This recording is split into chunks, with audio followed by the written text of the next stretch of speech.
26 अप्रैल 1986 की सुबह यूक्रेन के एक छोटे से शहर में बच्चे स्कूल जाने की तैयारी कर रहे थे।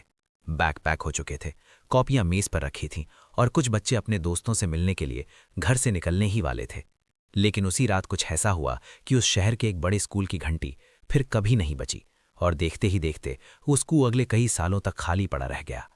दरअसल उसी रात करीब 1:23 पर सोवियत संघ के यूक्रेन में स्थित चेरनोबिल न्यूक्लियर पावर प्लांट में एक भयानक विस्फोट हुआ। ये विस्फोट इतना शक्तिशाली था कि रिएक्टर की छत उड़ गई और वातावरण में भारी मात्रा में रेडियोधर्मी कण फैलने लगे।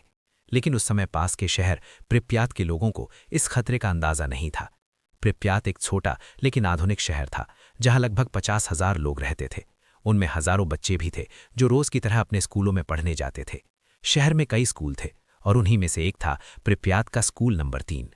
विस्फोट के बाद भी कुछ घंटों तक शहर में सब कुछ सामान्य दिखाई दे रहा था। बच्चे स्कूल जाने की तैयारी कर रहे थे, माता पिता अपने काम पर जाने की सोच रहे थे। लेकिन धीरे धीरे अधिकारियों को समझ आने लगा कि हालात बहुत गंभीर हैं। दोपहर तक अचानक सरकारी आदेश आया कि पूरे शहर को तुरंत खाली करना होगा। लोगों को बताया गया कि वे केवल जरूरी सामान लेकर बसों में बैठ जाएं। उन्हें यह भी कहा गया कि ये सिर्फ कुछ दिनों के लिए है, इसलिए लोग अपने घर, खिलौने, किताबें और स्कूल बैग वहीं छोड़कर निकल गए। प्रिप्यात के स्कूलों में भी यही हुआ। स्कूल नंबर 3 के क्लासरूम में उस दिन की पढ़ाई कभी शुरू ही नहीं हो पाई। ब्लैक बोर्ड पर लिखी बातें वहीं रह गईं, बच्चों की नोटबुक मेज़ों पर खुली रह गईं और गलियारों में पड़ी कुर्सियां हमेशा के लिए खाली हो गईं। कुछ ही घंटों में पूरा शहर खाली हो गया। लेकिन असली समस्या तब सामने आई जब वैज्ञानिकों ने पाया कि चेरनोबिल से निकले रेडियोधर्मी कण पूरे इलाके में फैल चुके थे। ये रेडिएशन इतना खतरनाक था कि इंसानों के लिए वहां रहना लगभग असंभव हो गया। धीरे धीरे इस पूरे इलाके को चेरनोबिल एक्सक्लूजन जोन घोषित कर दिया गया। इस जोन के अंदर मौजूद घर, अस्पताल और स्कूल सब कुछ हमेशा के लिए छोड़ दिया गया। प्रिप्यात का स्कूल नंबर 3 भी उन्हीं इमारतों में से एक था। समय बीतता गया, साल दर साल। कभी बच्चों की आवाज़ों से भरा रहने वाला ये स्कूल धीरे धीरे खामोश खंडहर में बदलने लगा। खिड़कियों के शीशे टूट गए, दीवारों का रंग उतरने लगा और गलियारों में धूल की मोटी परत जम गई।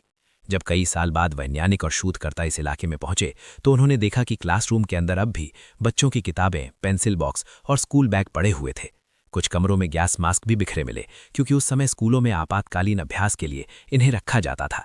एक कमरे में तो सैकड़ों गैस मास्क फर्श पर बिखरे पड़े थे, जैसे किसी ने उन्हें जल्दी जल्दी निकाल कर छोड़ दिया हो। ये दृश्य इतना अजीब और दिल दहला देने वाला था कि दुनिया भर के लोगों ने इस जगह को घोस्ट स्कूल कहना शुरू कर दिया।